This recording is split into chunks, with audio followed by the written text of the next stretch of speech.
Hola, hoy hablaremos del diagrama de fases del carbono.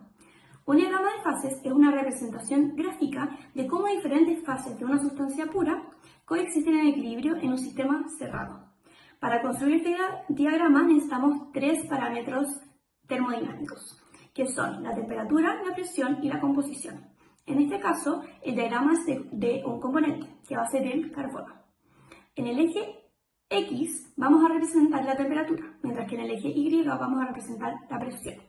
La temperatura va a determinar la energía térmica del sistema, que va a estar medida en grados Celsius o Kelvin, mientras que la presión, en cambio, va a ser medida generalmente en Pascal o en atm.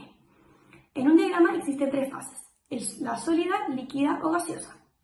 Pero, ¿cómo obtenemos esta información? Mediante experimentos.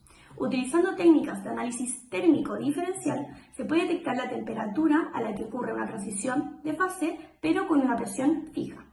Luego, con difracción de rayos X, para confirmar la estructura cristalina, se puede diferenciar si es grafito o diamante en distintas condiciones. Además, mediante la termodinámica computacional, se puede predecir la energía libre de Gibbs de distintas fases y así trazar las líneas de fase, separando las regiones de los respectivos puntos de equilibrio.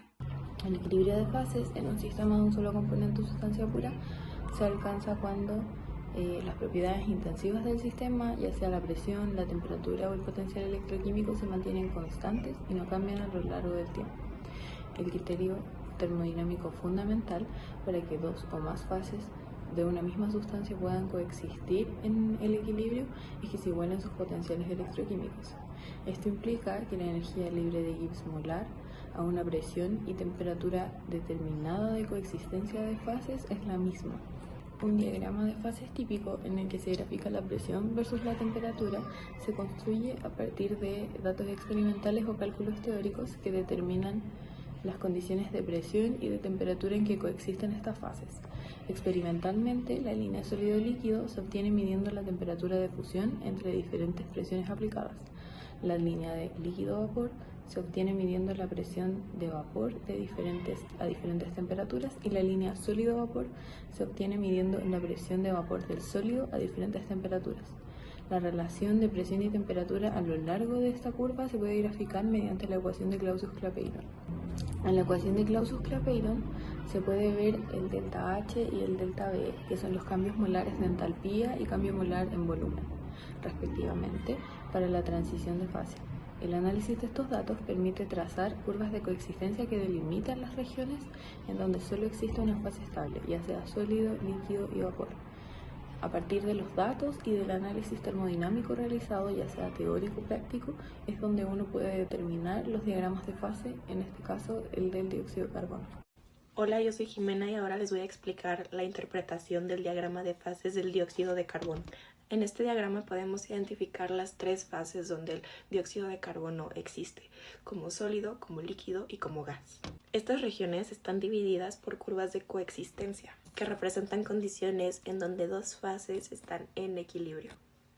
Una característica importante del dióxido de carbono es que a presión atmosférica no posee una fase líquida estable.